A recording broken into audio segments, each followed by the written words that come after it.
particular car. It is kind of a 2004-2005 car only, I believe, for this chassis and this engine configuration, since it does have the 2-liter facing straight forward and back. As you can see here, the motor, or the turbo, is already out. It was kind of a pain to get out, and let's walk you through the bolts. Alright, so first up, intake manifold, and if you still have the EGR cooler, those are going to come out, mainly because the EGR is kind of like right in the way. So take those two out. Your EGR is just these two hoses in the back, and then the couple bolts, and it comes right out. You got two connectors right up here for the kind of the front of the intake manifold, and then all the 10 or 11s. How many screws? 1, 2, 3, 4, 5, 6. Only 6 screws for the intake manifold. But once you get back to the turbo, there's 3 nuts on the exhaust right here. Then there's going to be 2 studs on the bottom, and then 1 nut coming over the top. So a nut on each 3 of these. Make sure to get those out. And those are kind of the more obvious ones, the 3 in the back and the 3 in the front. Although these back 2 are mostly just this one, a little bit tricky to get to. Top one's real easy, back one's pretty easy. You can get these from underneath the car. This is your return line bolts. I think they're 210s or something. And the one that you kind of can't see, and it is tricky, is there's a big brace right here that holds the underside of the turbo in. So essentially the thing is held in place by the manifold and this brace, and then this exhaust, as you see, it's pretty firm. It moves a little bit, but really this brace is meant to hold it in. And I did this all, we removed it when we did the cam as well. Didn't get that on video, but there's a pretty good write-up already on the internet on a BHW cam, so I didn't feel the need to film that. However, we have I'm going to reuse this exhaust gasket. I'm just going to sand it a little bit and reuse it. I'm about to rebuild the exhaust here shortly in the future anyway, so it's going to come off again soon, so I'll replace it at that time. But this is the old turbo. As you can see, the 3 nuts on the exhaust are all just nuts. You pull them off, and this is the reason why we had to pull this turbo off, is because it decided to shoot oil out the exhaust. As you see, there's a little bit of play. Probably, I don't know how much is there supposed to be on this particular turbo. It's a Garrett, but I'm gonna guess that's way too much. And then if you look on the exhaust side, this is kind of ridiculous. Something broke. Look at how much. That is definitely not how it's supposed to be back there. Way too much. So, like I said, on the manifold, exhaust manifold, 1 stud stays put in the turbo, the top one, and the other 2 stay in the bottom. And then you just kind of get everything loose and wiggle it out.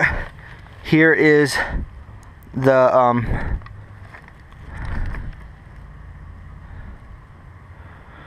actually, it's this one.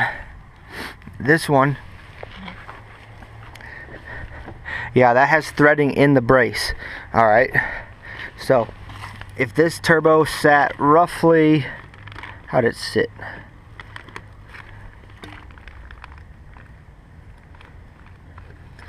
It sat roughly like this in the car. If this is facing forward, it sat pretty close to this right here. So it came through this bolt, and you got to come from the exhaust side to get it, and the threading on that side. So this one had the gasket.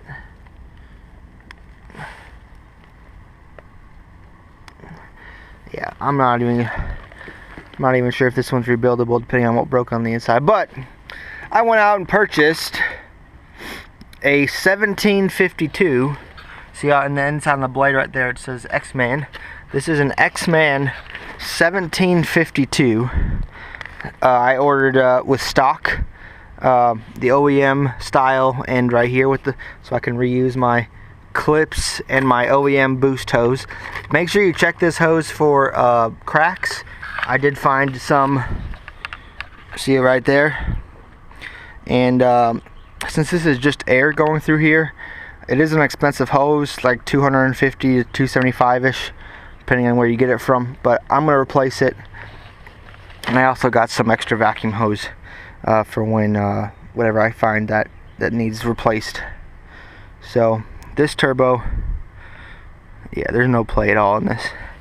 So it does come with the gaskets you'll need, one for the feed, the copper for the feed, the bottom for the return, but otherwise you reuse your nuts and bolts. And this one does have the big one at the bottom still, so you will have to put that back in. Definitely before you remove it, take off the tube. Just gives you a little bit more wiggle room to wiggle everything out. So when we pulled up mine off, as you can see over here, the old one, and I believe this is the original 150,000 mile turbo. As you can see, there's no real gasket marks, and so I'm just gonna clean that up on the block, on the exhaust manifold, best I can with some scuff pad, and then do the same thing. No manifold or exhaust gasket on this one, and I will reuse the exhaust one. So it's going to be right to clean that up best you can, and I'm going to try to film this sporadically as I go. It is a tight area, so not the best for camera work, but we'll see what we can do. Alright, so bolts you need for the actual turbo removal. This was the actual feed line that it's just a spinning one, and this is a metal line on top. So as you can see, it didn't free itself and it just snapped off. So we have a nice aftermarket one from Kerma that we're going to be putting on instead. But bolt wise, here's the big one for the bottom hole, you know, goes right through here and then into the brace. And then these three, the bigger 3 10s or 12s, I'm not sure they're 10 or 12s, I forgot, but the bigger 3 go on the exhaust manifold bolts. These 2 with the stars on the inside, or the 10s on the outside. I remember these were from the bottom drain, so I'm going to reuse those there.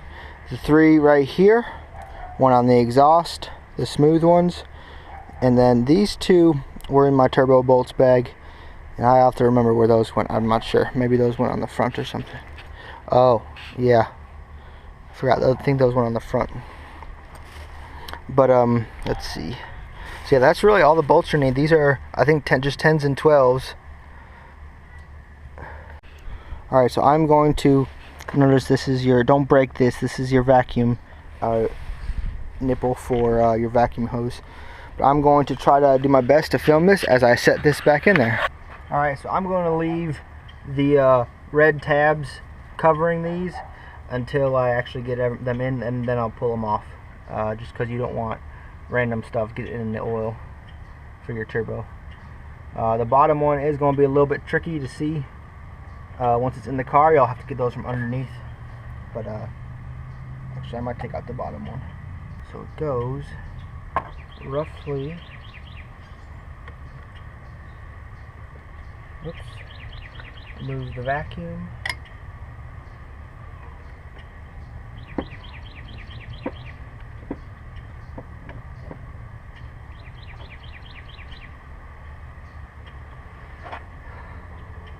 I do remember this took some wiggling and whatnot to get out, so I expect it to be kind of challenging to get in. Now, maybe having my airbox fully out might help. Having the exhaust out would help out a lot, actually, but let's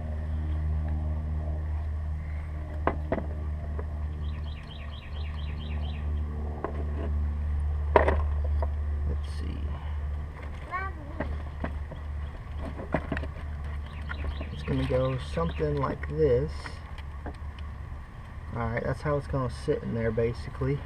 Now we just got to get it in the right position, because it's kind of hitting the frame, the manifold, little bit of the air box and the exhaust. But we were able to wiggle it out, so I figured there's a way to get it back in. We're almost there. It's definitely challenging. If these were all bolts, it might be easier or harder, I don't know. Look at that, I gotta find, that's a good bit of clearance I still gotta find. And that's gonna be tight. That lower bolt, the combination of that lower bolt with the manifold studs, honestly, if these weren't studs, that'd be better as well. But if these weren't studs, that'd be better as well. However, the combination of having so many studs makes this a little bit tricky of a job. If you're planning to reuse your vacuum hose, which I don't recommend, this is pretty hard, be careful. This is why it might be easier with two people. This is going to take a little bit of work. I will might need a second pair of hands to help with that, move that exhaust out of the way so I can get the turbo in place. But that's the gist of it. It's in place. I just gotta, the bottom's lined up. I just gotta get this a little bit lower so these holes right here clear the studs, and then these also clear the studs of the holes. So a little bit of work, a little bit challenging, but once it's in there, it's pretty much in there, and I shouldn't have to take this out again the rest of the life I own this car. So let's get it in. So I don't have it bolted down yet, but it's in. I got the one stud holding it up here, and then I got the two of the exhaust nuts. And when you do this, you just have to be careful. I don't think I have good enough lighting, but I'm going to try to show you underneath the car.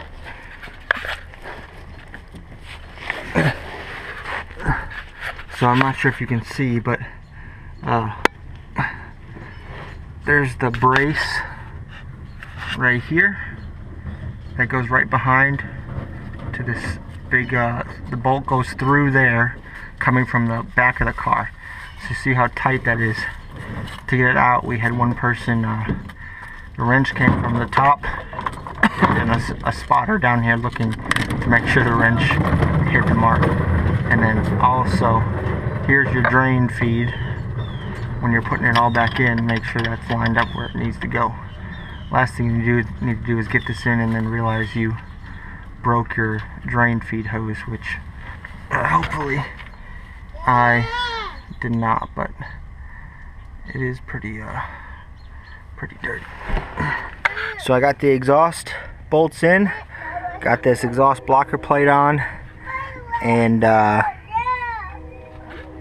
I got the 312s that go to here's one. There's one, and then there's two more. These are 12 millimeter, 12 millimeter, 12 millimeter. The two, one's a 14, and one is the kind of the brace bolt on the bottom is a 14, and the two drain gasket bolts are a 10, I believe, but I still gotta do the ones on the bottom. But at least it's solidly in there. It's mounted, exhaust is on, it's not going anywhere. So now it's all the little stuff to put it back together. Alright, so I have the turbo 100% bolted on. The 14 bolt brace bolt on the bottom, and the two 10 millimeter with gasket oil drain feed. I think I tried showing that earlier. We'll see how it comes up on the previous video, but I don't think I have good enough lighting to show it right now. But see, this is the hose that I broke coming off, so we're going to have to replace that with this one from Passat TDI. It's the MK435. Best to install adapters first. Finger tight and then snug 1/4 turn, right? And it comes with the turbo itself came with a new little gasket. It looks like this might have a gasket. Oh yeah, this one does have a washer type gasket on it. I could use it. I might use my copper one, but I don't know. Getting this off. This is the brace right here, with the factory mount for the metal wire. Well, let me get these up out of the way. I have never had the back half of this apart, so I'm not sure. It might be kind of hard to film where the other end is. I think it's a banjo bolt. But I'm gonna get this out, and then once this is out, I'll show everybody where the location was, and then I'll try to film the install of the new one. Alright, well, we got some light. I want to show you the removal of this tube. It's kind of a pain. Alright, so the first one goes right here, and that's the one I snapped. It looks like this. I want to say it's like an 18 or 19. The one on the driver's side is right down there. You see it when I move it? It goes right there to the block, so that's where you connect your new one. And that's a 17. It's a banjo bolt, like this, 17. And I don't know if can you see my wrench right through there? So go to the tandem pump, aim to the right, and literally straight down there's a 10. It's just another one of these. So undo that 10, and I suppose you could reuse it again if you got like a slightly bigger one of these for the new hose. I might just put it back in and use a zip tie.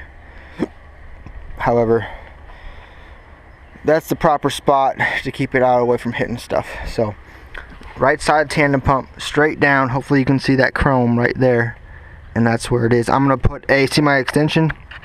I'm just gonna grab my 1/4 inch socket and get it out, and then the whole thing should come out. So I took the fittings, whoops, before I spill food on it.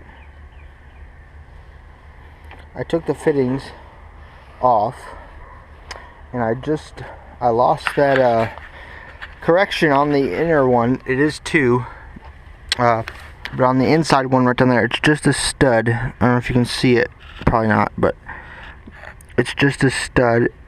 And I dropped that 10mm nut. I don't know if I'll be able to find it, so I might not reuse that back one, or else I might just save it for later. But anyway, put your fittings and snug them. Just get them finger tight, and then another 1/4 turn or so. And I'll show you this one down here.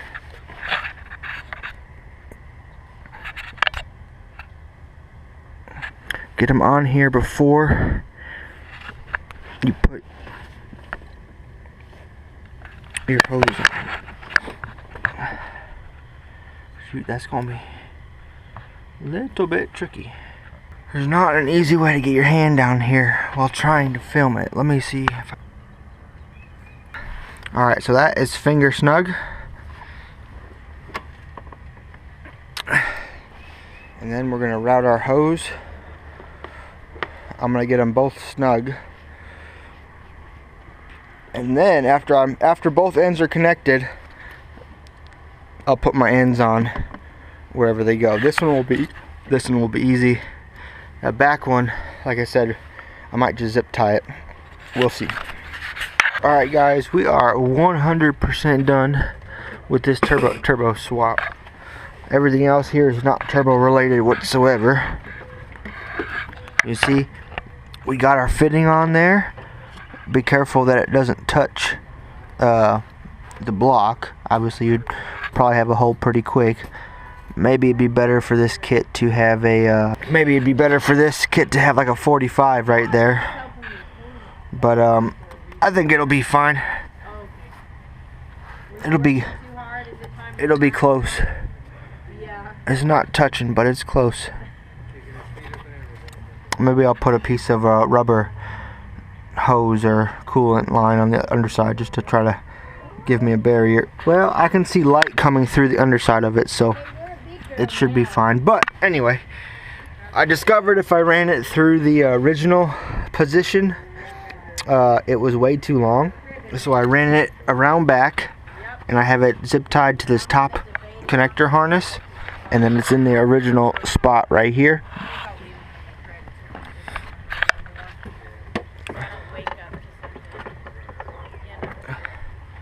And then right over there.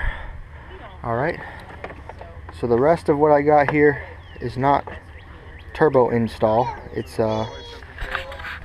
intake manifold, and I did have to take this top tube off to do the hose, so I guess that's turbo related, but that's all I'm going to film for this video. But thanks for watching, guys, and as you can see, we got one XMan 1752 with the Kermi TDI braided hose.